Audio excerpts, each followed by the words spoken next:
संकट और बंधुआई में परमेश्वर पर आस लगाना।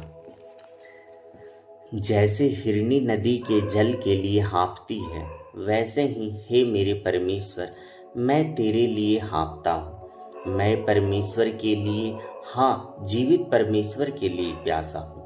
मैं कब जाकर परमेश्वर के सम्मुख खड़ा हो पाऊंगा। मेरे आंसू रात दिन मेरा आहार रहे हैं, जबकि लोग दिन भर मुझसे कहते ही रहते हैं, तेरा परमेश्वर कहाँ है। इन बातों को स्मरण करके मेरा मन भीतर ही भीतर भर जाता है कि मैं कैसे भीड़ के मध्य जुलूस में आगे आगे चलकर धन्यवाद व जय जयकार के स्वरों और उत्सव मनाती हुई भीड़ के साथ यहोवा के भवन में जाया करता था। हे मेरे प्राण, तू निराश क्यों है और भीतर ही भीतर तू व्याकुल क्यों है।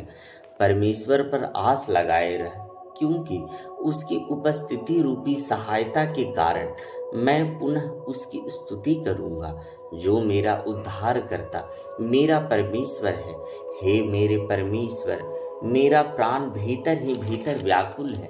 इसलिए यरदन के प्रदेश से, हेर्मोन की चींटियों और मिसार की पहाड़ी पर से मैं तुझे स्मरण किया करता हूँ। तेरे जल प्रपातों की गूंज से सागर सागर को पुकारता हूँ। तेरी सारी तरंगों और लहरों ने मुझे ढांप लिया है। दिन को तो यहोवा अपनी करुणा दिखाएगा और रात को मैं उसका गीत गाऊंगा। अपने जीवन के परमेश्वर से प्रार्थना करूंगा। हे मेरे परमेश्वर, मैं परमेश्वर से, जो मेरी चट्टान है, मैं कहूंगा, तुम मुझे क्यों भूल गया। मैं शत्रु के अंधेर के कारण क्यों विलाप करता फिरता हूँ। मेरे शत्रु मेरी निंदा करते हैं, मानो मेरी हड्डियां चूर चूर कर देते हैं। वे दिन भर मुझसे कहते रहते हैं, कहाँ है तेरा परमेश्वर। हे मेरे प्राण, तू निराश क्यों है और भीतर ही भीतर व्याकुल क्यों। परमेश्वर पर आस लगाए रह, क्योंकि उसकी उपस्थिति रूपी सहायता के कारण मैं पुनः उसकी अपने पिता की स्तुति करूंगा। जो मेरा उद्धार करता मेरा परमेश्वर है।